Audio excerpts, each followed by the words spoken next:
ఈ జీవితంలో పోల్చుకుంటే పోటీ అవుతుంది, ప్రయాణిస్తే జీవితం అవుతుంది. జీవితంలో చచ్చేంత దాకా అనుభవాలు మాత్రమే ఉంటాయి. మనం ఎక్కడెక్కడో ఏదేదో ఊహించుకొని ఏదో ఉందని చెప్పి పరిగిస్తూ ఉంటే అసలైన నిన్నుని, ద రియల్ యూని కోల్పోతావు. నిన్ను నువ్వు ఎప్పుడో కోల్పోయావు. నిన్ను కొందరి మాటలకి కట్టేసుకున్నావు. తెలుసా విషయం నీకు? ఇతరులతోనే ఉండాలనుకుంటున్నావు, అది మాత్రమే సొసైటీ అనుకుంటున్నావు. తెలుసా విషయం నీకు? అక్కడే నువ్వు పడిపోతున్నావు ప్రతిరోజు. అదే పాస్ట్ అనుకుంటున్నావు, అదే ఫ్యూచర్ అనుకుంటున్నావు, అదే ప్రెసెంట్ అనుకుంటున్నావు. నువ్వు ప్రయత్నించింది ఎప్పుడు నీకు కొత్తగానే ఉంటది కానీ నిన్ను నువ్వు నమ్మి ప్రయత్నిస్తే నీకు మిగిలేది అనుభవం. కొత్త సమాజానికి రా, అసలు మనుషులతో కలవకపోవడం ఇంకా మంచిది. Explore your self. నిన్ను నువ్వు కనుక్కో. ఏదైనా నీ జీవితంలో నువ్వు సాధించావంటే అది నువ్వై ఉండాలి. నిన్ను నువ్వు సాధించావని, నిన్ను నువ్వు గర్వంగా చూసుకుంటావని ఎప్పుడైతే నిన్ను నువ్వు కనుక్కుంటావో దట్స్ ఎ రియల్ సక్సెస్. మిత్రమా, ఒక రిమైండర్ ఇస్తున్నా, జాగ్రత్త. నీ జీవితంలో ఏమైనా కోల్పోయినా పెద్దగా అనిపించదు, కానీ నీ యాటిట్యూడ్, నిన్ను నువ్వు కోల్పోతే చాలా దారుణంగా ఉంటుంది. Trust me.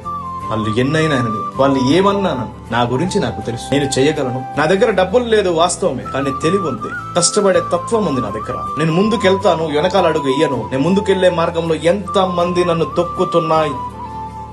చూసారా, మాట్లాడుతుంటేనే కరెంటు పోయింది. ఇలానే ఉంటది జీవితం. ఎప్పుడైతే ఏది ఆగినా నువ్వు ఆగకుండా పోతుంటావు చూడు, ఇదే సక్సెస్ కి నిదర్శనం. నువ్వు పోయే మార్గంలో లైట్లు కట్టేస్తున్నా, ఫ్యాన్లు కట్టేస్తున్నా, నిన్ను పట్టుకొని లాగుతున్నా, తలుపులు వేసేస్తున్నా, ఏదో ఒక దారి వెతుక్కొని ముందుకు వెళ్తుంటావు చూసావా, ఇది సక్సెస్. ఈ రోజు నుంచే నిన్ను నువ్వు కనుక్కునే ప్రయాణంలో ఉండు. నీకు సహాయపడే మార్గంలో నేనుంటా. ఇదే మైండ్ సెట్ తో ప్రతిరోజు క్లాసెస్ పోతున్నాయి. డిస్ప్లే అవుతున్న నెంబర్ కి లింక్ అని మెసేజ్ చేయండి, డీటెయిల్స్ మీకు పంపిస్తాను. Thank you.